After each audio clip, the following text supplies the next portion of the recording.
Overskriften på pressemeldingen hele planetens økosystem klassifisert for første gang. Det en heftig beskrivelse, Arild Lindgaard, men hva innebærer egentlig det?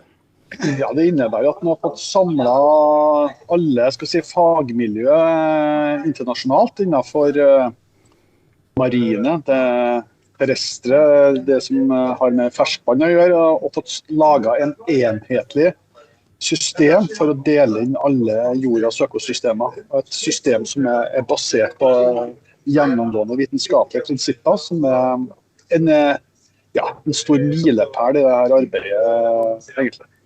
For oss som ikke biologer, har du mulighet til å beskrive hvor stort det egentlig er det her? Altså, hvor viktig er det? Altså det er et gjennombrudd, det å få noe som er harmonisert på tvers av fagmiljøer på kloden. Det har vært mange forsøk til å få til sånne systemer, og mange ulike måter å gjøre det på, men ikke vært noe som har vært omforent, bygd på tverrgående faglige prinsipper. Så det er jo først nå at vi har klart å sy alle de her systemene sammen til en felles inndeling, som gjør at det blir mulig å gjøre vurderinger på tvers av kontinenter og globale vurderinger av økosystemer, som har vært noe som har manglet lenge.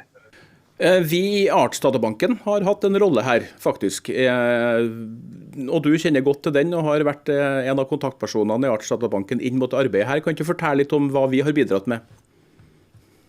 Ja, vi har jo på nasjonalt nivå og i regi av Artsdatabanken og våre samarbeidspartnere i Naturhistorisk museum i Oslo utviklet et nasjonalt system for å dele inn naturtyper som en ekvivalent til økosystemer.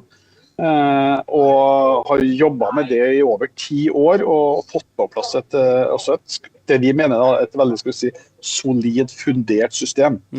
Og mye av de erfaringene som vi har gjort oss gjennom systemet her i Norge, det har jo tatt med oss inn i det internasjonale arbeidet for disse her, økologiske prinsippene.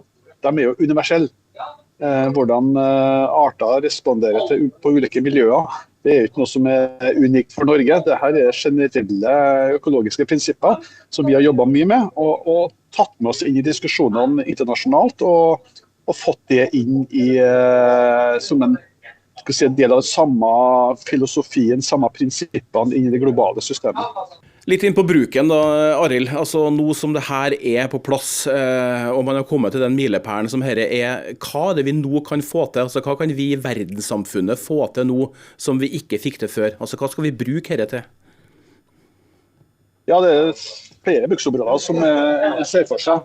Det som har vært litt av drivkraften til å begynne med, det var jo at man ønsket å utvikle et system for å lage rødlistevurderinger av økosystemer globalt. Altså, da må man jo ha noe man kan gjøre vurderinger på.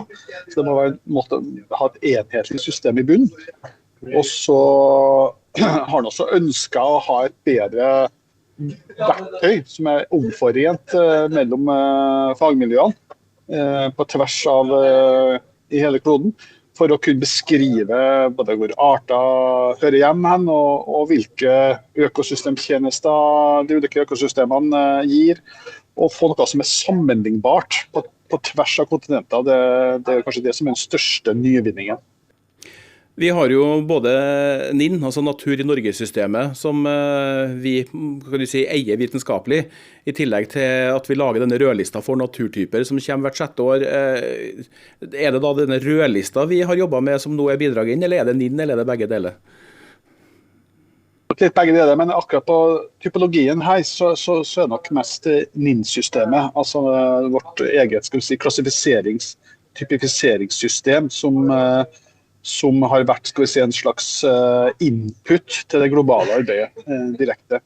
Og så har vi tidligere også gitt input til rødlistemetodikken, som for så vidt, den har jo vært ferdig utviklet i en stund, men den er også nå blitt gjort global med global metodikk som vi har tatt tilbake igjen. Så når vi lager nye rødlister for naturtyper, så bruker vi da det internasjonale rammeverket tilbake. Så det er jo litt sånn en fin dynamikk da, at man kan utvikle ting nasjonalt, dele det internasjonalt, og så får noe internasjonalt tilbake som er kanskje enda bedre enn det den startet med.